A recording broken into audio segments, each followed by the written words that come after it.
Hello, I'm Rath Perales. Welcome to Leyes Cotidianas, or Everyday Law. In today's show, we're going to be discussing consumer protection. What are some of the scams out there targeting consumers? And what can you do to avoid falling prey to them? Next on Leyes Cotidianas.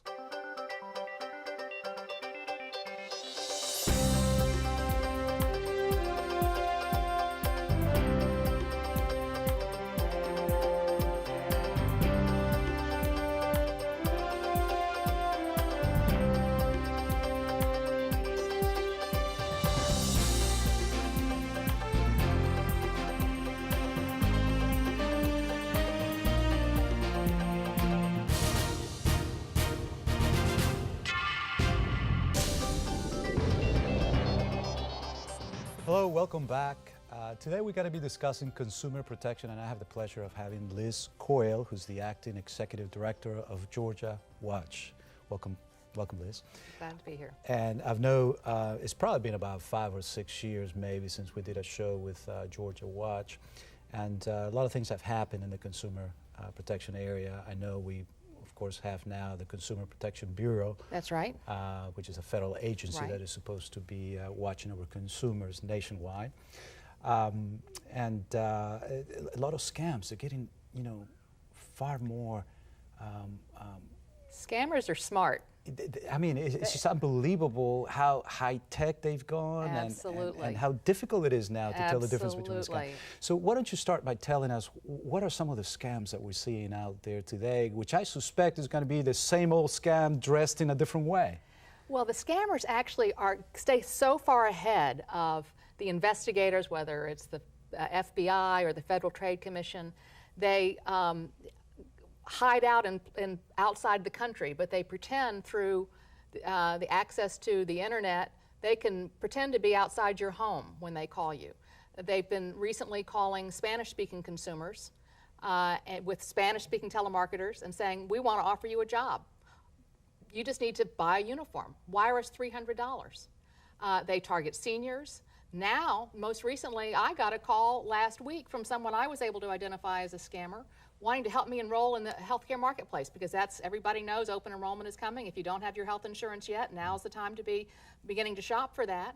And they wanted to try to get me to give my personal information over the phone. Yeah. And I understand that they even use now things like robocalls. They do. Which makes it sound very professional. Only a big company would use robocalls. Right. You get a call, and it's that recorded message and saying, I'm going to help you get access to health care, and press 1 if you want to be connected live.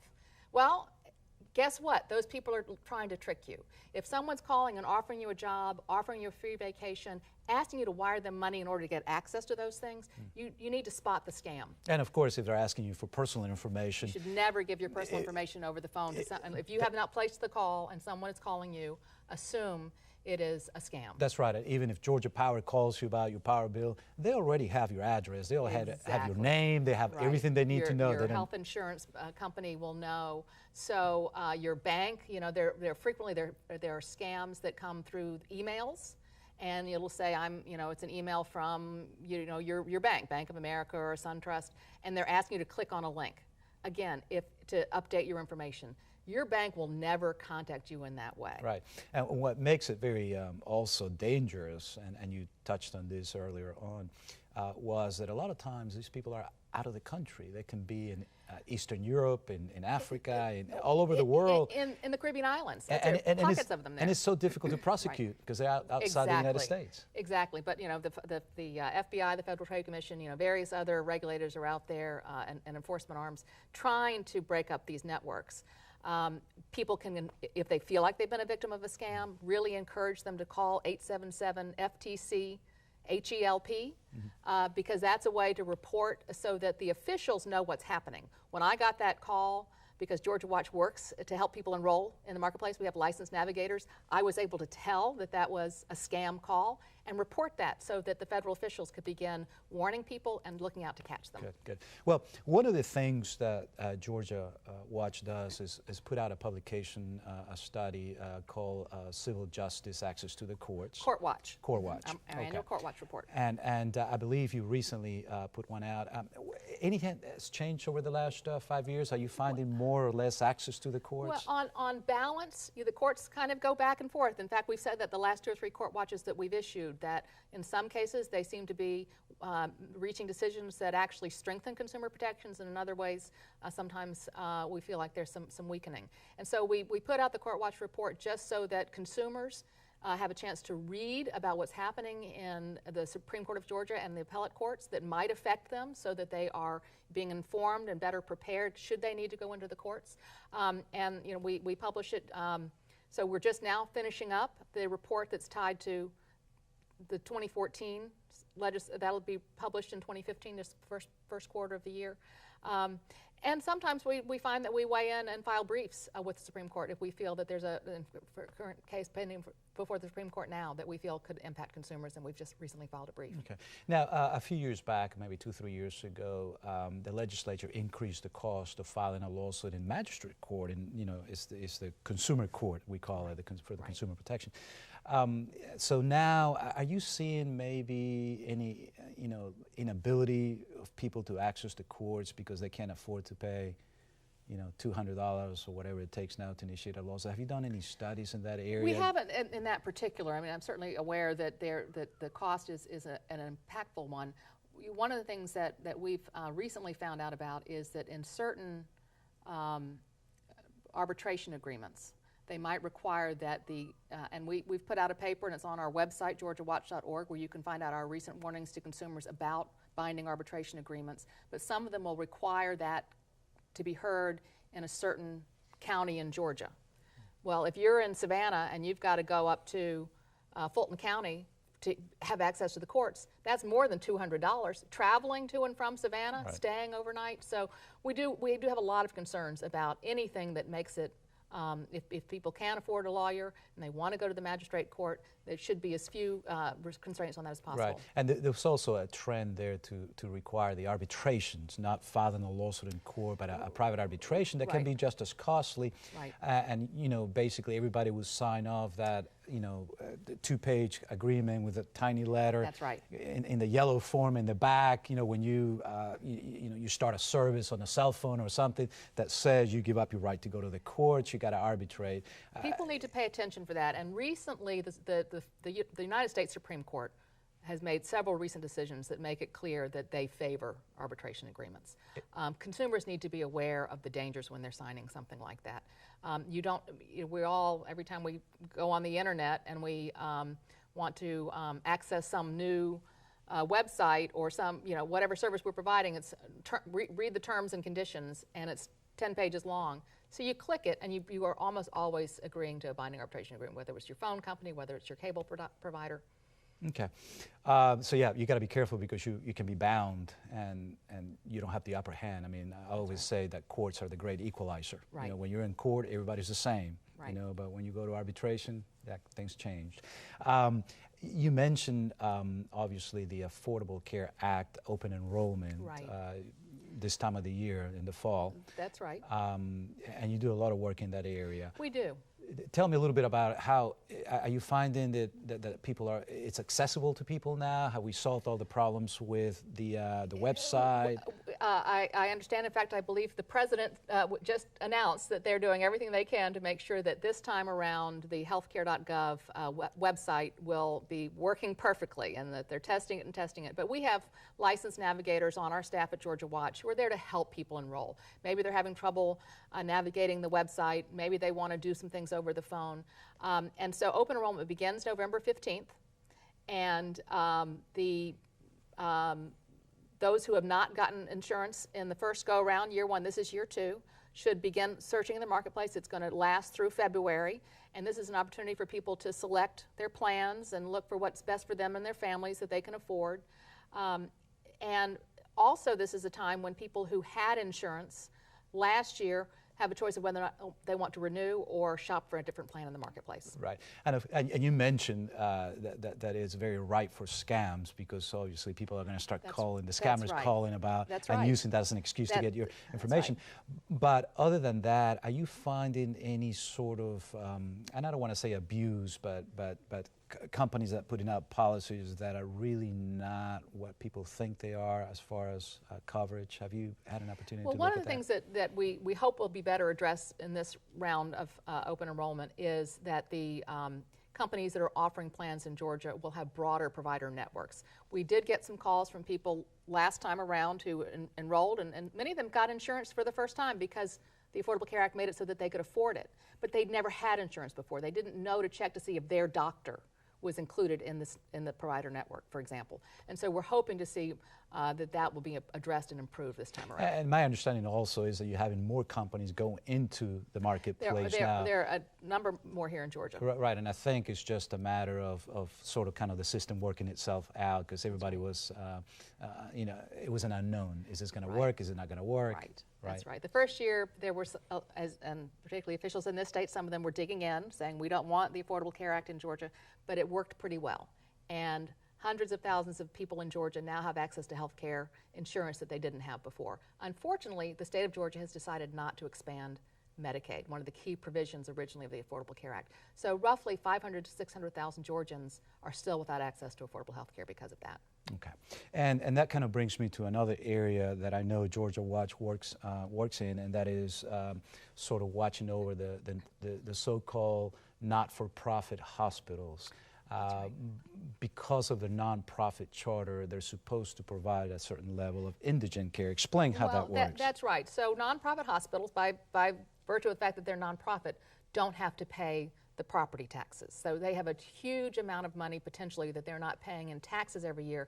And you know, those taxes go to local governments to provide communities with what they need. So the law requires that if a hospital is nonprofit, that they have a community benefit associated with that. So it could be having access to care, an indigent care trust fund. They're also supposed to and are required by law to have financial assistance policies. Those should be clearly posted at the hospital, in the billing department, on the hospital's website, so that low-income consumers or consumers with lower income and who don't have health insurance should know that they have a right to apply for financial assistance. And not all hospitals are doing that. It's improved since we issued a report in that space a few years ago. We are starting a new project to look at community health needs assessments that hospitals are required to do as part of the Affordable Care Act, and see if there's a connection with that and the community benefits they're providing. And I was going to ask you, I don't know if it's too soon to tell, or your projections can tell you whether the Affordable Care Act is sort of going to do away with the need for that nonprofit aspect, because theoretically, everybody should have access to health care, which would pay for any hospitalizations. So is that going to do away with the need for this not-for-profit hospitals? Well, I don't think so, because again, the hospitals are not paying taxes that they would otherwise pay that would go to provide community services. So access to care, whether it's through financial assistance, is one thing, but other community benefits that are identified potentially through the community health needs assessments is people are overweight. They need access to being able to walk. They need access to fresh food. So all of those things, hospitals can play a role in helping communities address. So they have healthier people to begin with. We ought to have a shift in providing emergency care, the emergency room, to indigents, to preventive care. Is that basically? That's certainly a key part of it. And that's a key provision of the Affordable Care Act, this recognition that if we want people, if everybody should have access to health care, and obviously this is a private insurance marketplace, right? So the economics doesn't work. If you only insure very sick people, or you only insure people who are not healthy because they know they're going to need health care, the system doesn't work. So what we need is for everybody to be able to be covered, and we need people to be generally healthier, so that ultimately when you do become very sick, the system is there to take care of you. I'm going to have to cut back on my chocolates then, huh? I'm one that believes that dark chocolate in particular, in measure, is good for you. Right. Another area that I know Georgia Watch is very heavily invested is in the area of predatory lending. That's right. Tell us what's going on in that. Well, so Georgia Watch back several years ago worked with the legislature to see, and with working working closely with the military, our board member Clark Howard, to get a ban on payday lending. So that's the good news. We also have in place some of the strongest laws to protect consumers against what's known as the debt settlement industry. This is an industry that is trying to get into Georgia. They're trying to weaken the laws that has a cap. Georgia right now has a cap at 7.5% on interest and fees that these companies can charge. A month or a year? That's the APRN. Okay. Yeah, okay. So getting a little bit too much in the weeds on that, right. But know that the industry right now doesn't come into Georgia because they can't make their profits the way they want to do. So let's say you're $10,000 in debt, and you might be feeling desperate, and you've got someone promising to negotiate your debt down with the creditors and have you pay less. The problem is that the Federal Trade Commission, the Consumer Financial Protection Bureau has specifically said, and there's evidence that suggests that people get deeper in debt because they're told to stop paying their creditors, and then their credit score is destroyed. They have interest piling up. They've got fees for not paying the debt, and before they know it, they're in worse shape. So we're working hard to try to stop that industry from weakening our current strong protections in Georgia. Right, and obviously there are some good nonprofits that deal with the exactly, debt settlement. Exactly. They're not called debt settlement. They're called well, the debt management. You can get a debt management plan. So ClearPoint, for example, and some of the other credit services, counseling services that help advise people how to get out of debt. They contact the creditors. They work with the creditor. The creditors want to work with the credit counseling industry. Many banks have said, we will not work with debt settlement companies because of this model that tells people to basically go into default on their debt, which is bad for everybody. So with debt counseling, people can ultimately pay their way out of the debt. Okay, now when we were talking about the 7% annual rate, I'm really confused. I was thinking more of the payday loans. So payday lending is banned in Georgia. That was one of the things that fortunately the state several years ago, I think it was either 2005 or 2007, banned payday lending. But recently, and many people might have seen this on the news, there was a Western Sky had found a way through the internet to be basically doing payday lending in the state. Attorney General Sam Olens cracked down, and as did attorney generals around the country. And now many of those Western Sky type organizations have been ceased operating. Right, and of course they're preying a lot on military folks. Georgia has so many military bases. The other area we have to really be concerned about is the title pawn. You know, people are desperate and they do a pawn on their cars, and they get trapped in a deeper and deeper cycle of debt. Recently, the Department of Defense came out with new proposed Military Lending Act rules, which offer additional protection because our service members and their families are often the most preyed upon. They're vulnerable. They are having, limited access to credit in other good ways, so they'll be falling victim to the title pawn or other predatory lenders. And the Military Lending Act specifically says that there should be a cap on how much interest they have to pay, but these predators have found a way around that. So these new rules that have been announced should improve that. We'll be weighing in, and we hope to see those actually become enacted within the year. Okay. Let's move on to another area that I know Georgia Watch also spends a lot of time overseeing, and it is consumer energy. What is going on in that area? I know we have a nuclear power plant under construction. That's right, and in fact, I've just been over at the Public Service Commission. Georgia Watch is an intervener in the Vogel is where they're building 2 new nuclear units, and frankly, they're well over budget and well behind schedule. And so we're there on behalf of Georgia, the residential energy consumers, to try to keep the commission from allowing Georgia Power to pass along those overruns to the consumer. And explain how that works, because the way that the financing for the Vogel plant was worked out was a little different than it used to. Now we're paying ahead. That's right. The legislature authorized the company to begin collecting a QIP, construction work in progress, that started in 2011. It's now about $9 a month on the average power bill. It continues to go up, so we're paying in advance for the construction of those units. And the theory is that that ultimately would help lower the bills because you're paying the financing in advance. Well, maybe so if you could ever get the plants finished. They're already 21 months behind schedule, and the company acknowledges that it could be as much as $2 million a day in additional costs. The last time that Georgia Power built nuclear back in the 70s, starting in the 70s, it took them 12 years to complete, and they were $9 billion over budget, $8 billion of which we had to pay for. So Georgia Waters there trying to make sure that doesn't happen again. When is this plant scheduled to be completed? Well, currently they're saying the first Unit 3 would be complete at the end of 2017 and Unit 4 complete at the end of 2018, but they don't have a production schedule detailed from the contractors beyond the end of 2015.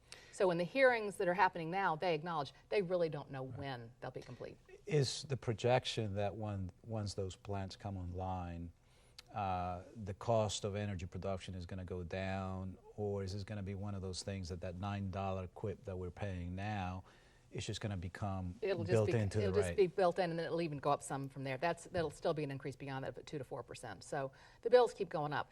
Meanwhile, we also try to encourage, and working through the commission process, to get the company to offer more renewable energy. So the good news is the company is getting more energy from solar, for example.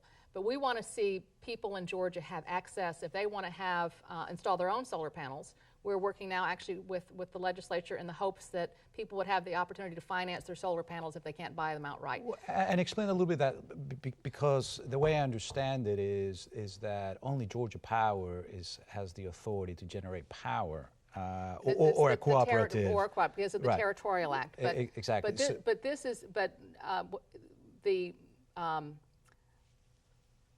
financing of that is not really a trigger of the Territorial Act. And so there's a bill before the legislature right now that's looking to basically give consumers more choice and the opportunity, if they want to be able to install solar to provide some of their power, they can do that. Basically sell back to the insurance company. Just like if you can't buy a car, pay cash for a car, you may not be able to pay cash for solar panels, but you should have access to that option to lease. And explain that. Are you saying that if I want to finance my solar panels, I can't do that in Georgia? Well, we think you can, but there's the legislation that will clarify that. Gotcha. Yes. Okay. But the other area, and this is so important for consumers to know, the cheapest form of energy is that which is not produced. And we encourage consumers to do everything they can to conserve. Energy efficiency is so important. And so if you have an opportunity to replace your appliances, look for the energy efficient refrigerator. Look for more energy efficient heating and cooling systems for your home. Set your thermostat. If you're going to be away during the day and we're heading in, it's summertime, set it to 80 degrees, and then it can cool as you're coming in. Very important as we're heading into winter for people to look at weatherizing their homes so that, that natural gas bill, hopefully they've started to lock in their rates for the coming winter months, but they're basic things they need to do. If they've got drafty windows and doors, they're sending that heat out into the atmosphere. Right, you bring in wintertime heating bills, and a few years back now, it's been quite a few years, can't remember exactly when, we deregulated the gas industry in Georgia. Is it working? I mean, now that we have this history, is it better? Are we better off? It works if consumers are informed. Now what we have is natural gas marketers. So you still are going to be paying a certain fee on your bill every month that goes for the transmission lines. But you've got choices of, I think, more than a dozen different natural gas marketers. Be smart and shop. They want your business. So now's the time you can go on the Public Service Commission, the Georgia Public Service Commission website, and there's a place to click on natural gas marketers' prices, and you can find out, shop. You can look at the apples to apples price. So maybe this price per therm is a little higher, but the monthly fee is a little lower. And then once you do that homework, call a couple of them. Let them know you're shopping around. And you can negotiate something that is a good rate for you to pay for whether 6 months, a year, or 18 months. And it seems to me that today those rates are pretty low. I mean, they've stayed consistently fairly low. Right now, for November, I think you can lock in a rate of something like 54 cents per therm. You can also, for some people, because, you know, in the wintertime, that's when we have the heating bills, the higher natural gas prices. For some people, they'd rather pay basically the same amount on their actual bill year-round, and so they can do budget billing. They can work with the natural gas marketer to say, well, this is what your average amount is in the winter months. We can spread that out over the summer months. So that's easier for some families who are on a tighter monthly budget. Right, right. Talking about gas bills, obviously a lot of folks are on fixed income. Right. Even with a budget bill, and they may not be able to afford to pay their bills during the winter month. They do have some protection so that the gas won't be cut off, their heat won't be cut off. Yeah, there are certain provisions, requirements through the Public Service Commission that if it's below a certain degree, the marketers can't shut off a person's power. But obviously, you know, that's in cases of extreme cold, right. Or the same applies in the summer and times of extreme heat. Georgia Power, you know, per regulations that are available on the Public Service Commission website, they can't shut you off. But people still struggle. Now there are opportunities. Low-income consumers can apply for assistance through their local community action agencies.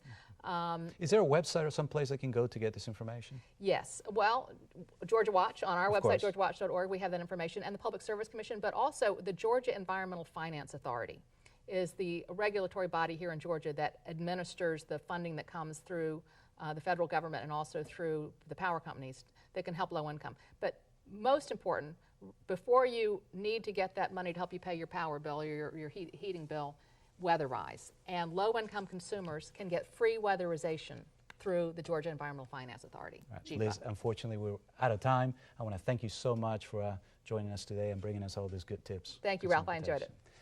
Remember, we'll be back next Sunday same time. We'll see you then.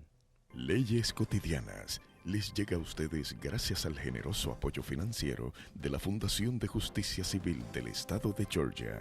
La estación transmisora WPBA no tiene licencia para practicar leyes en el estado de Georgia. WPBA y los patrocinadores de este programa no son responsables por las opiniones expresadas ni la información proporcionada por los abogados en este programa.